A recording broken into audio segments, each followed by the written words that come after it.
Hello again. Welcome. I am Reverend Montclair, for those again who don't know me, and most others know me by Jeannie Elodie.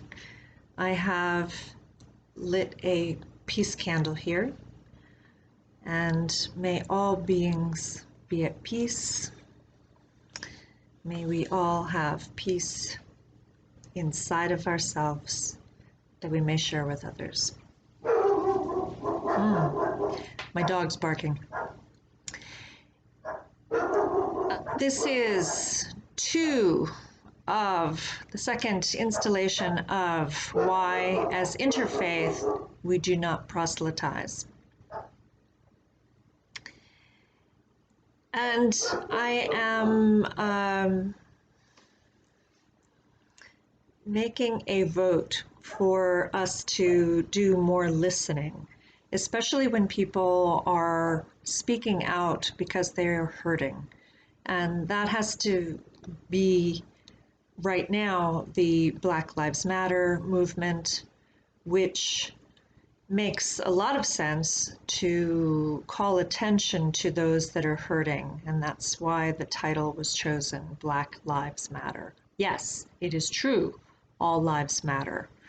As some have tried to explain on Facebook, the going phrase is that if a husband or a wife approached their spouse and said, "Do you love me?" and the spouse replied, "I love everybody." While that may be true, it is hurtful and insensitive. And that is kind of where we are with the Black Lives Matter movement. When we say, but all lives matter, well, yes, it's true, all lives matter. But the point is that we are calling attention to those right now who need help, support, and who are hurting. And oftentimes in our culture, we have, as people that are of lighter skin color, have not been as aware of the kinds of discrimination and humiliating and dangerous practices that many of people of darker skin color have experienced in this country because of deep-seated prejudice and deep-seated hostility just based on the color of skin. So while yes, there is only one race, that is the human race, and we are not black or white, we are all light or dark, or somewhere in between. But meanwhile, we have to listen, because this is not our movement as people of lighter skin. It is a movement by those that have been hurt, killed, oppressed, discriminated against. So as people of interfaith, it is not our job to tell others how to speak their pain. It is our job to listen to that pain and to search within ourselves to try to find a way to understand and empathize with that pain without taking on the mantle of someone who knows better than they do of how to speak their pain. So as individuals who embrace our sovereignty to have our own perspectives,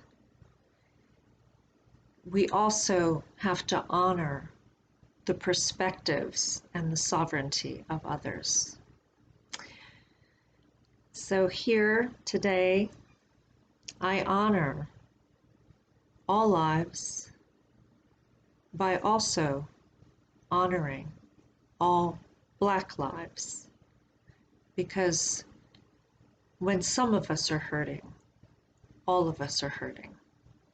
And that's something that we still have to learn on a very deep level, and something that our culture is evolving into understanding. So this is a time for listening. It is a time for feeling. It is a time for compassion. And it's a time for allowing the time that it takes to heal some very deep wounds.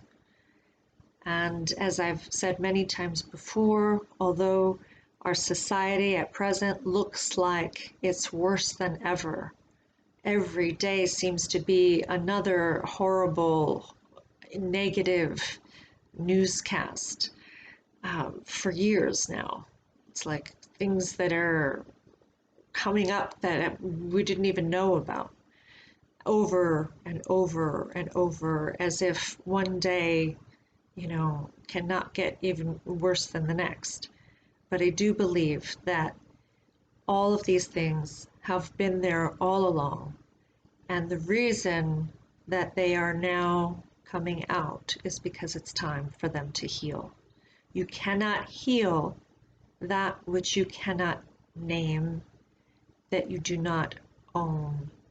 And we have to own the pain that is in our culture, the underbelly of our culture, before we can bring it to the light, see it for what it is, honor that pain, try to understand and free those that carry that pain by witnessing. So it's our job at this time to witness, not to preach about someone else's pain, but to witness. So in witness, I honor the courageous, the brave,